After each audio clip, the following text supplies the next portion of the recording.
LeBron James, he admitted, yep, when I got drafted, that was rigged. A couple other examples. 2008, Derrick Rose going to his hometown Chicago when the Bulls had a 1.7% chance. Which was lit. But again, rigged. Of course. This is the WWE, guys. Adam Silver is Triple H.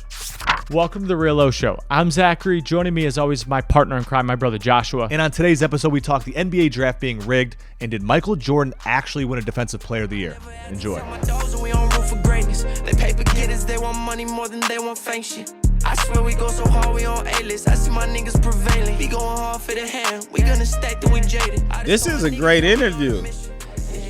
They doing their thing. Joshua, did you have any idea last night the NBA draft lottery was going on? They really snuck that in there with the Knicks-Celtics playoff game. I'm a big believer, since the lottery has happened, that they don't want you to know when that is going on. Truthfully, because you look at like the NFL, who does it the best. They are trying to get everyone to go. They're trying to let everyone know it's going on. The NFL had a lottery, that bitch would have some eyes on it. You want to know what the funny part is about the NBA draft lottery now? Is when David Stern started it way back in 1985, it was for TV.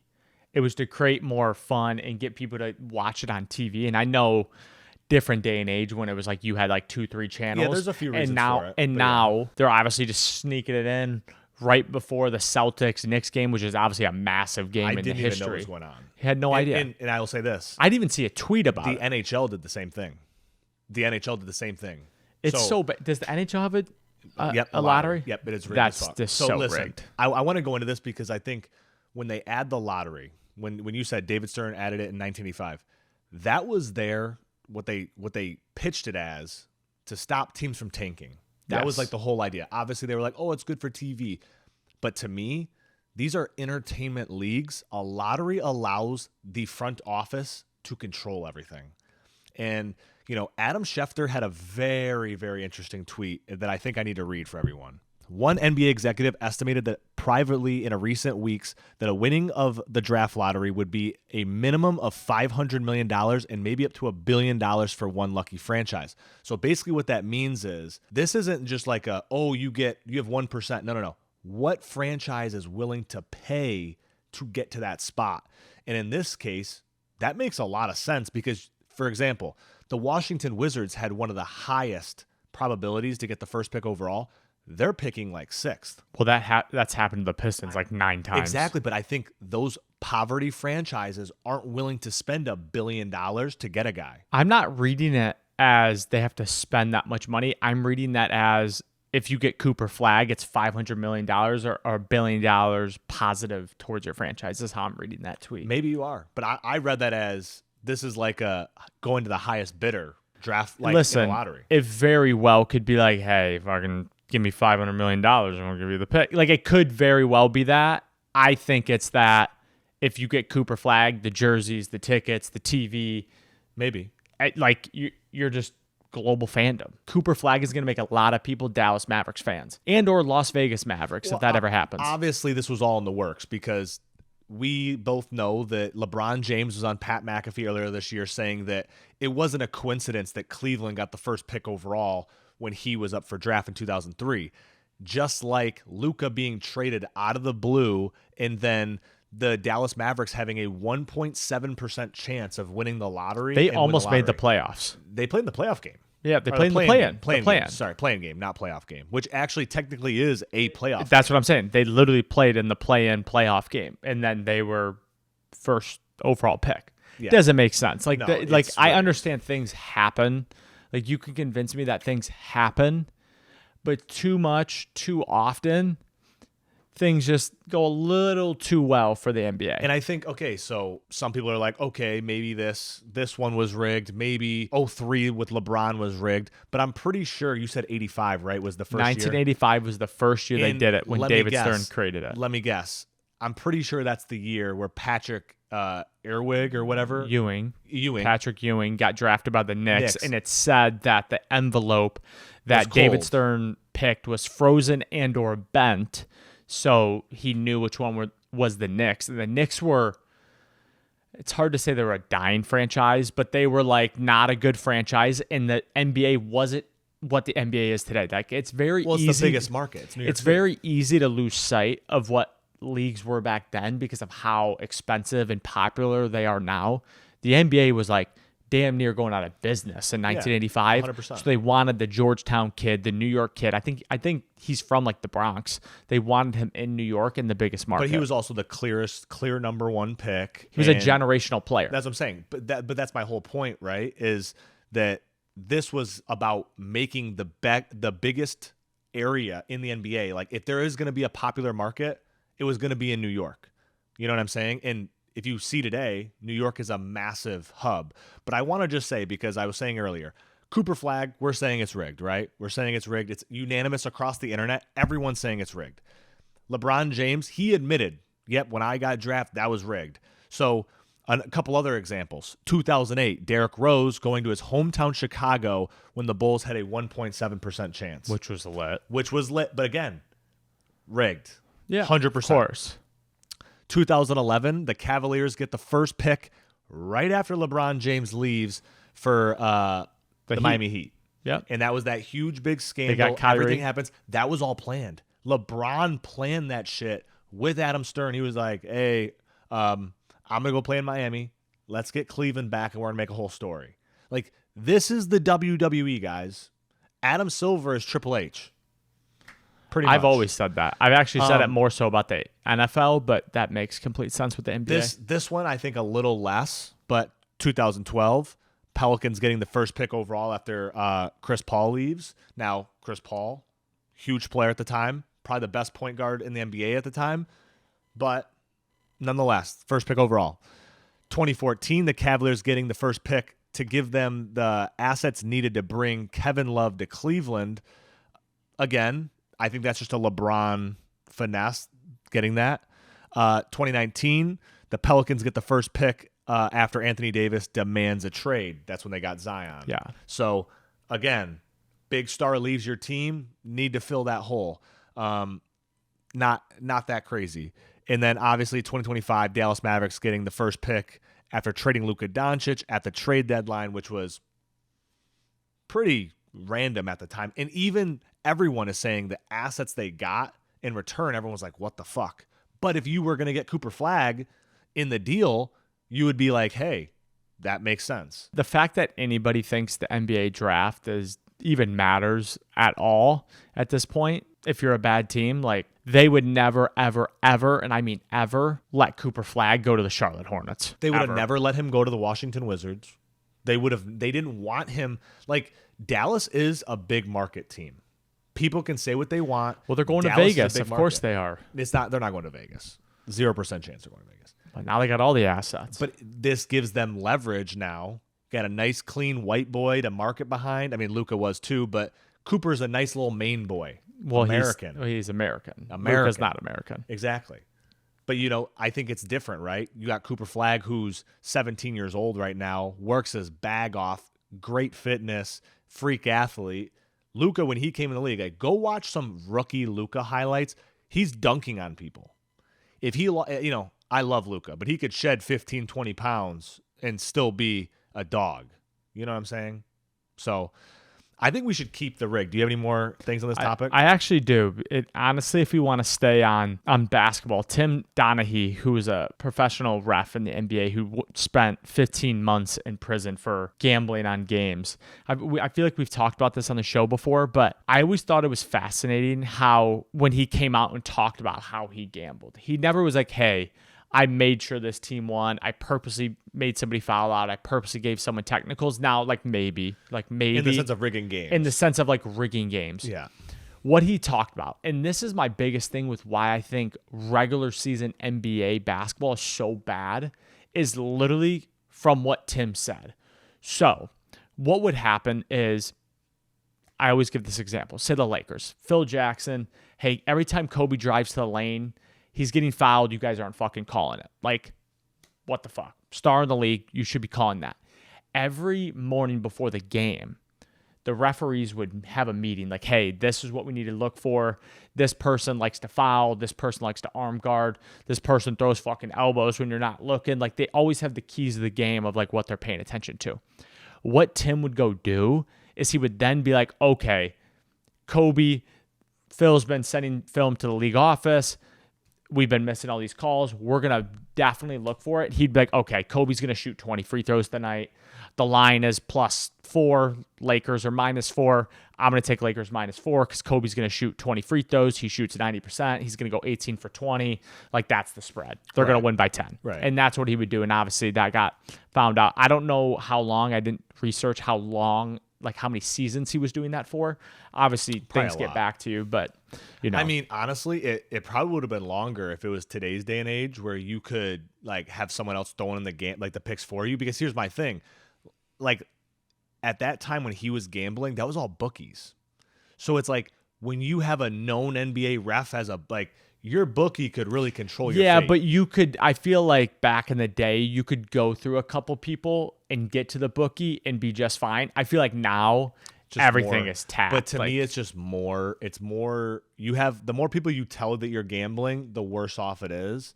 Like him just keeping it to himself and like, you know. But he was also probably putting like a lot of money on these games. And you have to understand, people don't understand like anything over like $100 or at least $1,000, they know exactly who you are. But here's the thing, though, Zachary. It is nearly impossible to track if someone were to put $100,000 on -4 LA Lakers.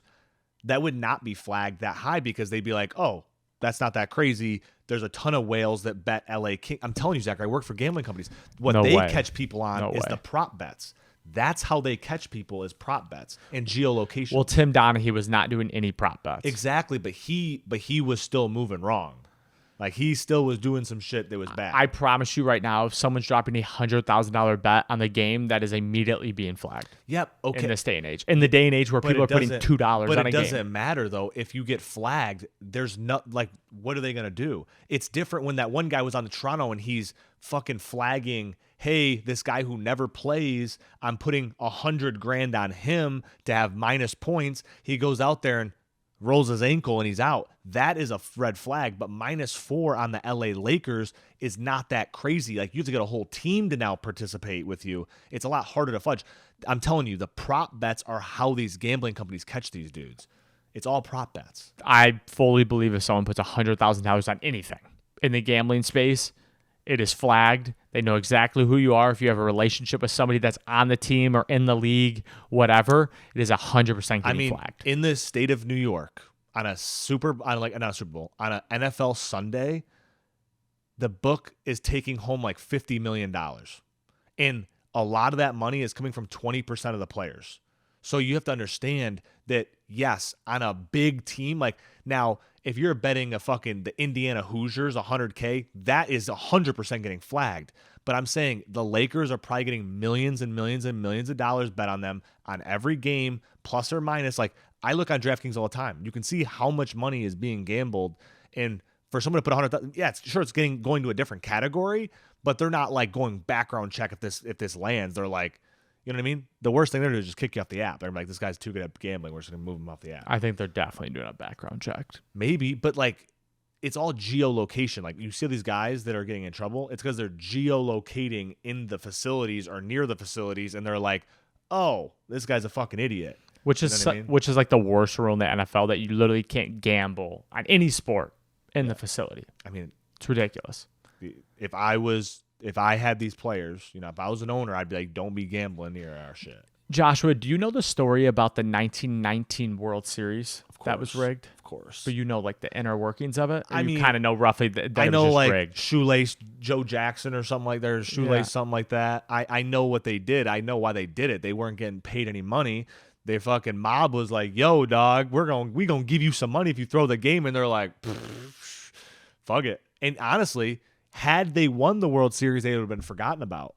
The only reason why we talk about them today is because of what they did. They changed everything. I found that funny. You do know, obviously, because they were underpaid and mistreated. So they were like, fuck the owner. Like, we're going to go make some money. They were offered, it was 8 players that were involved in this. And now the Black Sox, also still known as the White Sox, but they were heavy favorites against the Reds, the Cincinnati Reds. So when all these bets started going on the Reds, obviously back in 1919, you're no way it's the money it is today. Money doesn't move like that. But anyways, it was 8 players that agreed that if they rigged the World Series, they would get paid out $100,000, which is about $1.7 million in today's money. Nothing. And it took about 6 months after the World Series for all this to come out that it was rigged, and everybody admitted that they did it. Didn't get any jail time, but obviously have gotten lifetime bans in baseball. But they're legends. I want to go back to our original topic because we were talking NBA earlier.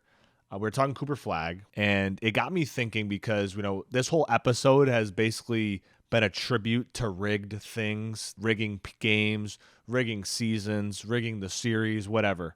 Michael Jordan might have the biggest phantom defensive player of the year possible. And I want to play a video for everyone very quickly. ESPN analyst talking about just a very broad. Now, I want to watch this video because I want to break down what he says going forward. Michael Jordan's Defensive Player of the Year award, I don't believe in you. I never did. Jordan's steals and blocks nearly doubled at home compared to the road. After winning the Defensive Player of the Year award, Jordan's home rates returned to normal. The box scores indicated Jordan had 28 steals. After comparing our notes from the film study, we each counted 12 steals. Almost every excess steal was being allocated to Michael Jordan.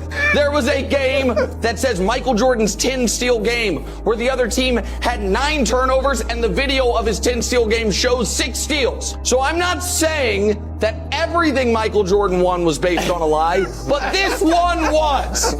It's so easy to lie in stats. That happens in today's world. Okay, so I have a ton to dive into on this because it runs very deep. So a lot of people could be like, oh, well, that's bullshit, whatever, right? And that's fine. There's a gentleman, Rucker. He's currently the CEO of the Boys and Girls Club in Texas and once was the top executive for the Philadelphia 76ers in 2020. But how he got his start in the NBA was during the Vancouver Grizzlies' inaugural season. He was basically the press box person who does the stats. So I'm going to do a little reading here for the group. So I want to give context of who this guy is. So he's talking about when he had actually went to Detroit. Ironic enough, I'm rocking the Detroit jersey. So first year of the Vancouver Grizzlies, they sent him to Detroit. All the scoreboard people go there and they do like a little showing, like this is what an assist looks like. This is what whatever. And he quickly realizes after they show a John Stockton video, and John Stockton had just like passed the ball up and had no part of the play of helping the assist, but they counted it as an assist.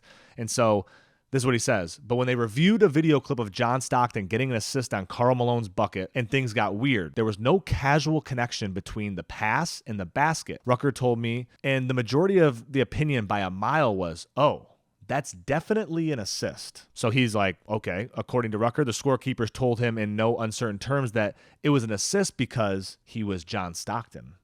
So it goes further. Rucker soon realizes what was expected in Rucker's view. It was inferred that part of the scorekeeper's job was to give hometown stars the star treatment. I left there clearly understanding that, yes, we were supposed to present the most accurate representation as we can, but the NBA is an entertainment business, and it's up to us in a very small part as statisticians to support reference stars in excitement and fun. And that message was clearly and definitely reinforced internally within the Grizzlies. He goes even further and says, from his experience that primarily blocks, steals, and assists, and sometimes rebounds were a way to give what he quotes, star treatment. So basically, if there's two guys are by the steal, we're giving it to the star because it helps, right? He said, on any 50-50 play, block, if it was a pass deflected by one defender, he would choose which defender or which guy he would give the steal for. Basically going into, it was the unspoken part of the NBA's marketing machine, a way to get on SportsCenter, quote unquote, in front of a national audience. Essentially, they were talking to him about Jordan's Defensive Player of the Year, and he basically went on and said that, yes, the reason why his home stats were so high was because on everything, they were giving it to Jordan. So there's this big stipulation because Jordan is the only player to win the scoring title and the defensive Player of the Year in the same year. And it was something that LeBron had chased for a long time. And LeBron was a great defender in his heyday. There was a time where he should have been the MVP and Defensive Player of the Year, truthfully. But I just thought this was a very interesting and phantom award because a lot of MJ ride or dies will use this as why he's greater than LeBron. And I'm not here to say who's greater, what or not, but this is definitely a fake award. It was also easier to hide back in the day because not everything was recorded. There was no fucking highlights. Back to the 3 TV channels, that's all there was. But I even want to take a step back.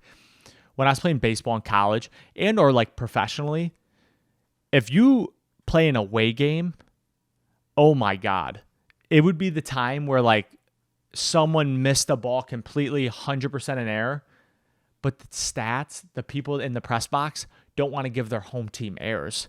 So actually on the road, I would steal more hits because the press box or who's ever on the scoreboard or the book never wanted to give his team errors. So it's kind of the same thing where it was almost like reverse, where you think at like home games, oh, they'll give you a hit. Fuck no. It was away games. Like we play at TCU, shortstop misses it through the legs, hit. Because they don't want, because they want the best fielding percentage. They don't want to give their shortstop because the shortstop's gonna be like, fuck you for giving me that. Like even if it is their fault, happened all the time. I used to always stare at the scoreboard when there was an error in a away game. 90% of the time, hit. So it's kind of obviously it's reverse of what Michael Jordan did, but I also think, bro, stats get manipulated now in this day and age with all the betting, all the highlights, all the Sports Center.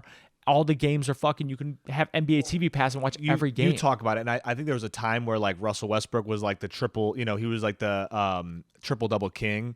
And again, a lot of that was pad and stats, but Michael Jordan. But I don't think they rigged his stats. I think he just actually got it. No, he was stat chasing. And 100% Jordan was too, but Michael Jordan to this day has the largest home road splits in Defensive Player of the Year history, like by a lot. And it's just more suspect that his numbers went crazy for 1 year. And I forget the guy's name, and this is bad podcasting, but there was a guy who won Defensive Player of the Year the year before Jordan and the year after Jordan. The reason why he didn't win it that year was he was hurt. And there were even people quoted saying the people that like get to vote on the who gets the awards at the end of the year, they literally were like, yeah, he was out. It was like, you want to give it to some no-name guy? Jordan, it was like, it's Jordan's year. Like, that's how it is. It's kind of the same thing with, it was crazy because I think the Joker won it 2-3 years in a row, right? The MVP? At least 2. It might have been 3 years in a row. He's won 3, but he won 2 I think 2 in a row. It's kind of the theory where it was like, well, you could give LeBron the MVP every year, but you can't do that. It's bad for basketball. Like Shay's going to win it this year. Because you're trying to give other people the MVP to rise up the stars. Because LeBron very well could have won the MVP for fucking 10 straight years. Yeah, he would have won it 8 straight years. Literally, he would have won it 8 straight years. But it's bad for the NBA. And that kind of goes back with the bias of like, oh, let's give this dude a fucking extra rebound and a steal and assist. And like, over a course of a year, especially, that's just home games. So you're talking 41 home games you play, and the Stars probably aren't missing many home games. They're missing the away games, especially in this day and age, because they have the back-to-back, and they're like, I don't want to fucking travel. Like, those add up. Like, an assist here, a steal there, a rebound here. That's millions of dollars at the end of the year. 100%. Well, I think that's a great spot to stop. If you made it this far, make sure you like, comment, subscribe. And make sure you follow us along. Until next week, peace. About to get all this dough. Me and no fuck niggas know. I swear to God, we the ghosts. This ain't the story they told. Man, if you know, then you know. I never had to tell my dogs that we on rough for greatness. They paper getters, they want money more than they want fake shit. I swear we go so hard, we on A-list.